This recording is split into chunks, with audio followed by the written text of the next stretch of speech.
ఒక half KG chicken తీసుకోవాలి. పసుపు కొంచెం, 2 స్పూన్స్ కారం,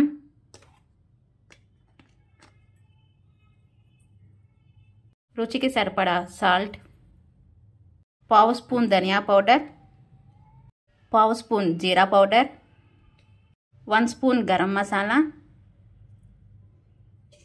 half spoon pepper powder, half piece lemon juice, ఒక పచ్చిమిర్చి సన్నగా తరిగిన ముక్కలు,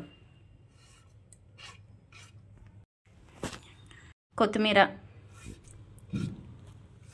పుదీనా, కరివేపాకు, ఇవి మొత్తం అన్నీ వేసి బాగా మిక్స్ చేయాలి.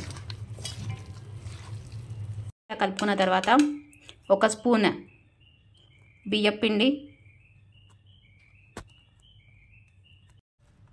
1 స్పూన్ కార్న్ఫ్లోర్,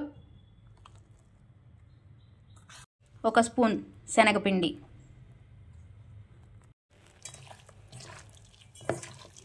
ఆయిల్,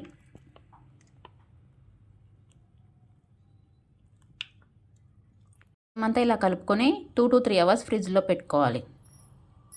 తర్వాత డీప్ ఫ్రైకి సరిపడా ఆయిల్ తీసుకొని ఆయిల్ బాగా కాగనివ్వాలి. ఆయిల్ బాగా హీట్ అయిన తర్వాత చికెన్ ముక్కలు ఆయిల్లో వేసి డీప్ ఫ్రై చేసుకోవాలి. బాగా డీప్ ఫ్రై చేసుకొని తీసుకోవాలి. ఇలా బాగా రోస్ట్ అవ్వాలి. మనకి ఫ్రై అయితే వడియాలు ఎలా అయితే సౌండ్ వస్తాయో అలాగా బాగా డీప్ ఫ్రై అయిన సౌండ్ రావాలి మనకి. Chicken pakodi ready.